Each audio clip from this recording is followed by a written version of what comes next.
Bonjour, voici la vidéo du TD4 corrigé sur les matrices où nous parlons principalement de résolution de système par la méthode du pivot de Gauss. Nous en profiterons également pour répondre à d'autres types de questions dans ces exercices-là. Commençons par un QCM qui nous parle d'inverse de matrice puisqu'il était aussi question de ça. L'inverse de la matrice 5-1, 3-2 est. Alors, d'abord, manifestement, d'après les propositions, on a un déterminant qui vaut moins 7. Alors, regardons ça. 5 fois moins 2, moins 10, moins 1 fois 3, plus 3, moins 10, plus 3, moins 7. Ça marche. Alors, on sait que pour des matrices carrées de dimension 2, on échange les termes de la diagonale principale. Donc, la première solution pourrait convenir ainsi que la dernière.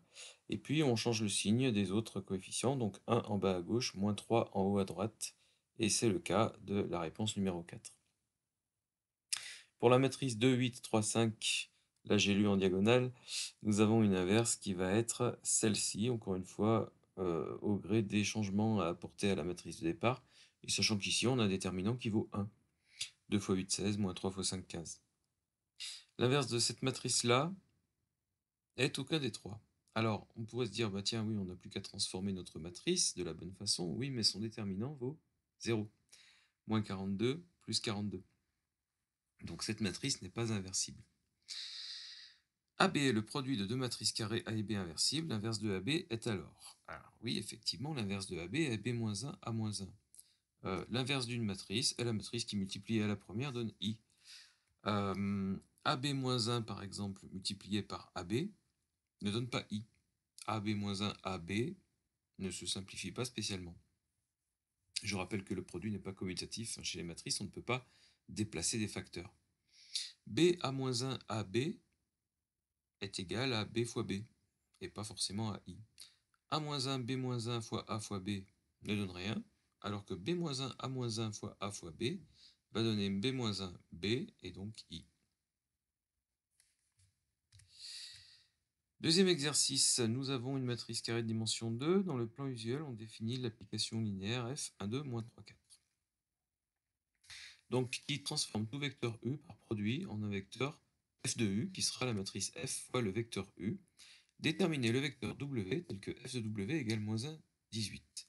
Donc il faut trouver le vecteur xy tel que 1, 2, moins 3, 4 fois xy égale moins 1, 18, ce qui bien sûr est l'équivalent d'un système. Donc lorsqu'on veut trouver un antécédent à un vecteur donné avec une application linéaire, on se trouve confronté à la résolution d'un système. La matrice du système est bien sûr la matrice F, son déterminant vaut 10, non nul. Ce système a une solution unique. Alors on s'en serait aperçu sans même calculer le déterminant en utilisant directement la méthode de Gauss, ce qu'on va faire ici. Alors le pivot de Gauss nous incite à trouver un 0 en bas à gauche de notre système par une combinaison linéaire des deux lignes. Donc je choisis de prendre la ligne 2 et d'enlever deux fois la ligne 1. À ce moment-là, j'aurai 2x moins 2x. Et puis pour y, eh bien, j'aurai 4y moins 2 fois moins 3y, donc 4y plus 3y, 10y. 18 moins 2 fois moins 1, 20. Donc la deuxième ligne devient 10y égale 20. Mon système est triangularisé. Je trouve donc rapidement y égale 2, et je remonte la valeur y à 2 pour trouver que x égale 5. Voilà, et donc f de 5, 2 est égal à moins 1, 18. Cette fois-ci, un système à 3 équations et 3 inconnues, où le vecteur grand B, c'est-à-dire la liste des coefficients constants, est ici inconnu, ou en tout cas paramétré, c'est-à-dire ABC. Donc, on va obtenir, si toutefois le déterminant du système n'est pas nul, une liste de solutions x, y, z en fonction de ABC.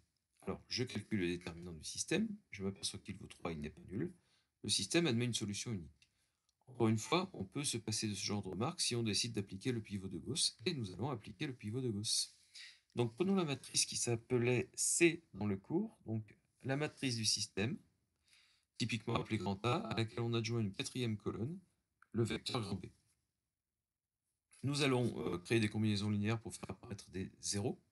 Alors, deux zéros en bas à gauche, dans les lignes 2 et 3, sont obtenus par ligne 2 moins ligne 1 à la place de ligne 2, et ligne 3 moins ligne 1 à la place de ligne 3. Ce qui donne cette matrice-là. Il nous reste un 0 à faire apparaître à la place du coefficient 2, en prenant par exemple 3 fois la ligne 3, moins 2 fois la ligne 2, ce qui nous assurera à cet endroit-là 3 fois 2, moins 2 fois 3.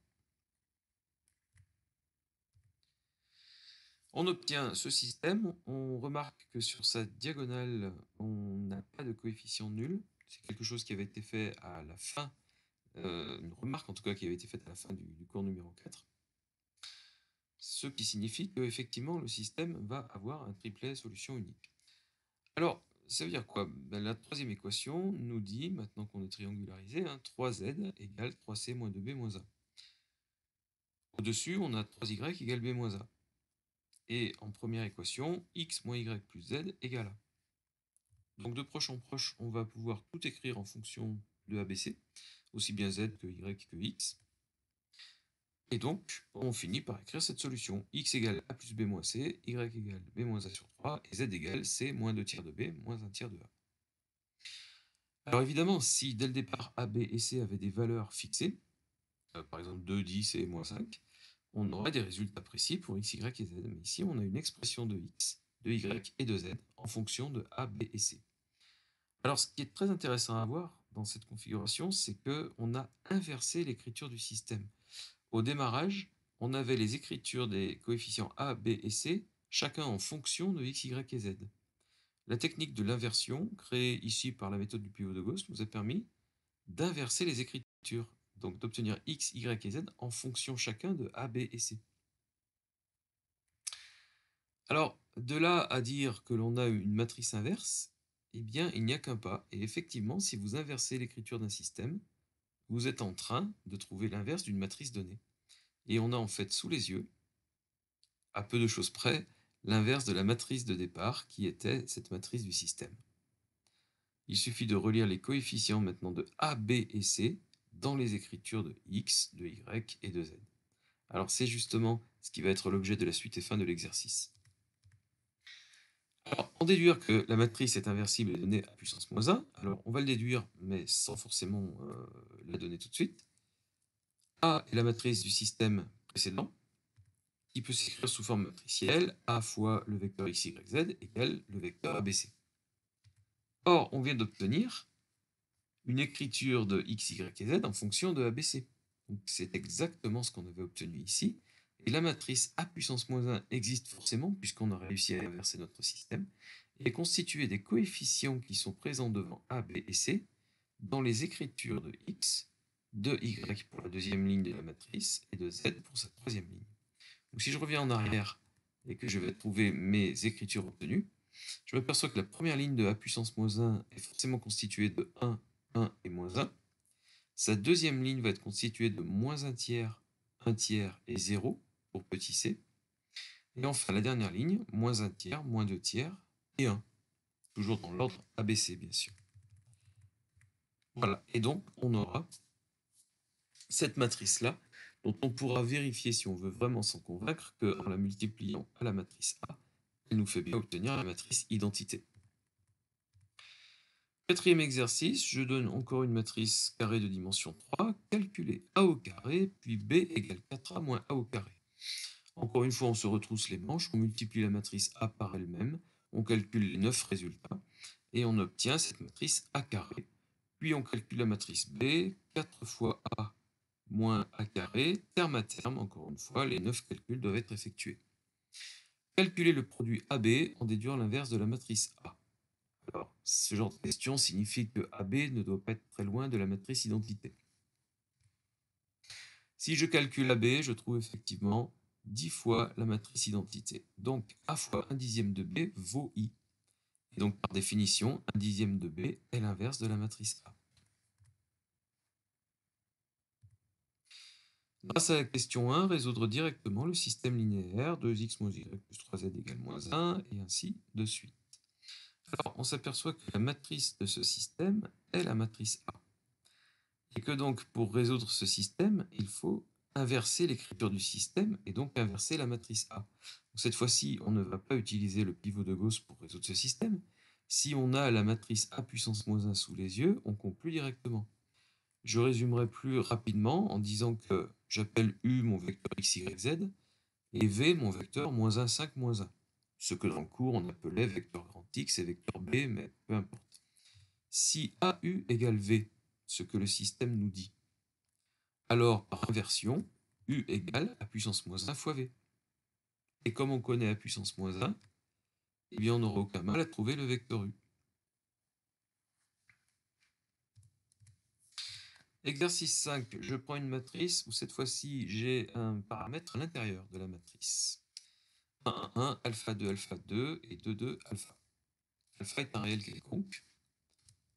Déterminer les valeurs de alpha pour lesquelles la matrice A est inversible. Alors on sait que la matrice est inversible si et seulement si son déterminant est différent de 0, donc calculons son déterminant.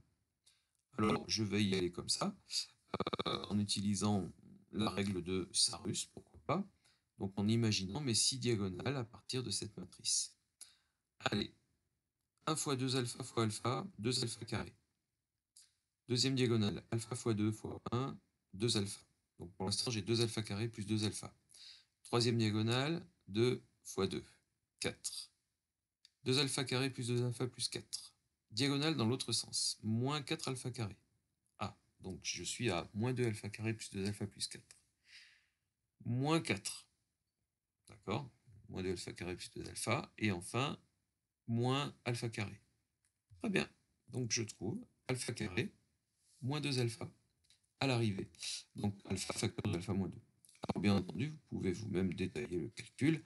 Vous pouvez même utiliser par exemple la méthode des cofacteurs sur la première colonne, qui est plutôt pratique. Bref, vous allez trouver à l'arrivée alpha carré moins 2 alpha, dont les racines sont extrêmement faciles à déterminer, donc 0 et 2. Donc la matrice A est inversible si et seulement si alpha est différent de 0 et de 2. Résoudre le système A, X, Y, Z égale 3, 4, 3. Très bien. Alors, d'abord, en précisant pour quelle valeur de alpha on obtient une solution unique. Bah oui, effectivement, parce qu'il faut quand même savoir si ce système a une solution unique ou pas. Alors, puisqu'on peut être dans plusieurs cas de figure différents, delta vaut 0 ou pas, on préférera le pivot de Gauss. Dans cette partie-là du chapitre, de toute façon, on n'a pas encore abordé la dernière partie qui montre d'autres méthodes, donc ici, pivot de Gauss. Les combinaisons linéaires pour créer les deux premiers zéros à gauche sont extrêmement simples en utilisant le pivot 1 tout en haut. Donc voilà, ligne 2 moins ligne 1, ligne 3 moins ligne 1, et on obtiendra donc cette matrice-là intermédiaire. Il nous reste à obtenir un 0 à la place de 2 moins alpha ici, en combinant 2 moins alpha avec alpha. On multipliera la dernière ligne par alpha, et la deuxième ligne par 2 moins alpha. Donc alpha L3 moins 2 moins alpha L2 va me faire apparaître un 0 ici en deuxième position.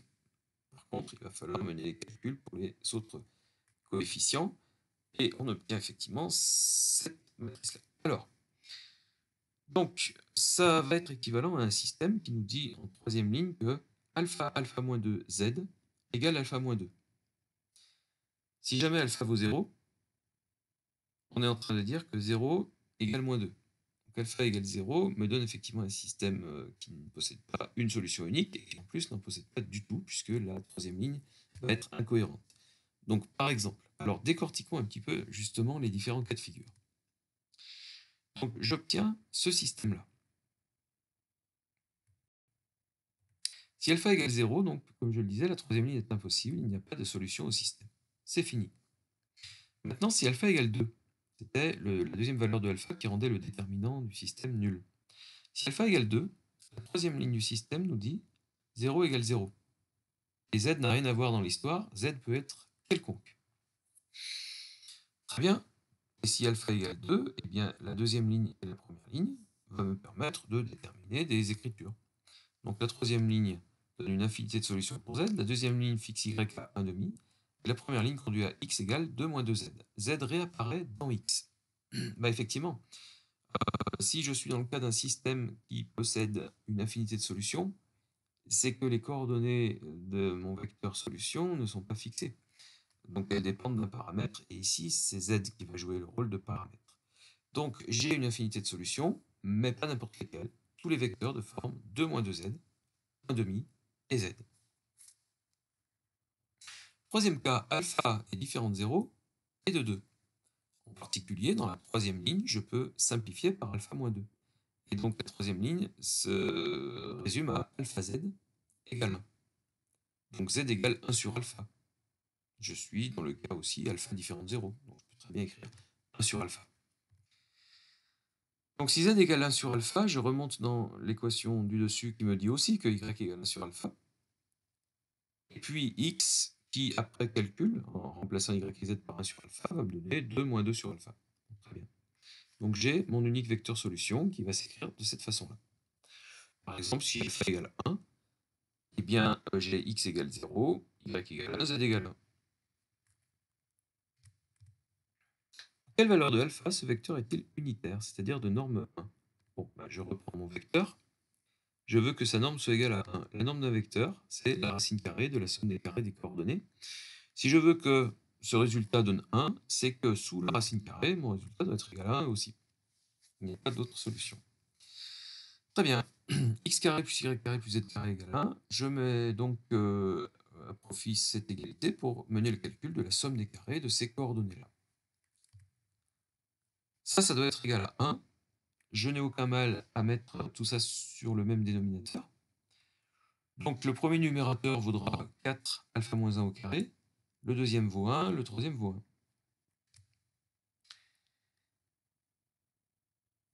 Je peux tout multiplier par alpha carré, donc 4 alpha moins 1 au carré plus 2 égale alpha carré.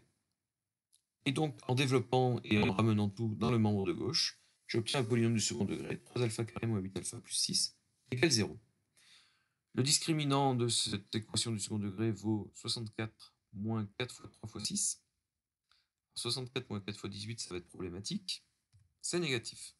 Donc, il est impossible que 3 alpha carré moins 8 alpha plus 6 égale 0. Aucun réel alpha ne permet ça. Donc, aucun des vecteurs solutions de mon système n'est de norme 1 dans le cas où le vecteur solution est unique. Allez, résolvons maintenant un problème agricole. Donc, on part cette fois-ci d'un cas très concret et simple d'ailleurs.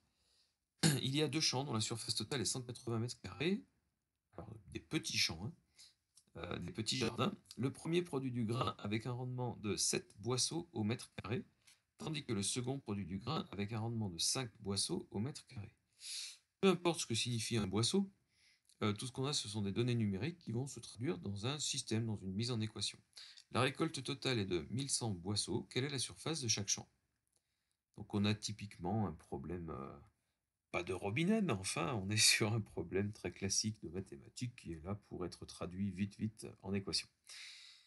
Bien, alors, j'ai plusieurs données là-dedans. Je n'ai pas de variable x, y, donc je dois les créer moi-même. Alors, le bon réflexe pour commencer dans ce type d'exercice, c'est de nommer les inconnus en fonction de ce qu'on vous demande à la fin. Donc je ne regarde même pas les données numériques de l'énoncé, je regarde la question. Quelle est la surface de chaque champ?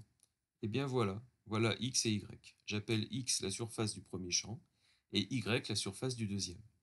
Et maintenant je remonte dans l'exercice, et que l'on ait des données numériques ou des contraintes d'infériorité, ou etc., ou autres, tout doit être traduit en écriture avec x et y. La surface totale, par exemple, 180 m². J'ai appelé x et y la surface de chaque champ. Donc x plus y doit être égal à 180. La production totale, 1100 boisseaux, eh bien, résulte de 7 boisseaux au mètre carré multipliés par x mètre carré, plus 5 boisseaux au mètre carré multipliés par y mètre carré. Bref, 7x plus 5y doit être égal à 1100. Alors vous voyez, je n'ai même pas utilisé la notation xy ici. J'appelle ça surface 1, surface 2. En fait, peu importe la façon dont on nomme les inconnus, évidemment. Tout ce que je sais, c'est que mon système me dit au départ que 1S1 plus 1S2 doit être égal à 180 et que 7S1 plus 5S2 doit être égal à 1100. Donc S1, S2 est égal à P puissance moins 1 fois 180, 1100. Alors là, je fais une résolution par l'inverse. On a vu en cours, effectivement, que si un système nous dit grand A fois vecteur grand X égale vecteur grand B, et que ce système doit avoir une solution unique, alors grand X est égal à grand A puissance moins 1 fois grand B. Donc c'est exactement ce que je veux employer ici. Bien évidemment, on pourrait utiliser le pivot de Gauss pour triangulariser le système et arriver à nos fins, c'est-à-dire on fait une simple combinaison linéaire et on finit le calcul à la main. Ici, je vais en profiter pour décrire un peu la recherche d'une matrice inverse en dimension 2, ce qui est en fait très simple. Alors d'abord, est-ce que l'existence de p puissance moins 1 est garantie? Le déterminant de p vaut 5 moins 7 moins 2, il est différent de 0, donc pas de problème avec ça. Et j'affirme que p puissance moins 1 est alors égal à 1 demi de moins 5,7 à moins 1. Alors, je reviens un petit peu en arrière. Comment trouver une matrice inverse en dimension 2? Eh bien, une matrice inverse, c'est toujours 1 sur déterminant de la matrice fois transposé de comatrice 2. 1 sur déterminant 2, ici, ça se soldera par 1 sur moins 2. Alors, on a ici 1 demi parce que j'ai fait un changement de signe à la fin. 1 sur moins 2. La transposée de la comatrice de P en dimension 2, ça se résume à une chose très simple. Un échange sur la diagonale principale. Donc 1, 5 va devenir 5, 1. Et un changement de signe sur la diagonale secondaire. 7, 1 va devenir moins 7, moins 1. Donc j'obtiens 5, 1 et moins 7, moins 1 avec un facteur 1 sur moins 2. Évidemment, en remettant le signe moins à l'intérieur, j'ai changé encore tous les signes à la fin. C'est pour ça que P-1 apparaît sous cette forme-là. Mais j'aurais pu laisser la forme 1 sur moins 2, 5 moins 7, moins 1, 1. Voilà, donc vous pourrez le constater et je le redirai dans le cours numéro 5.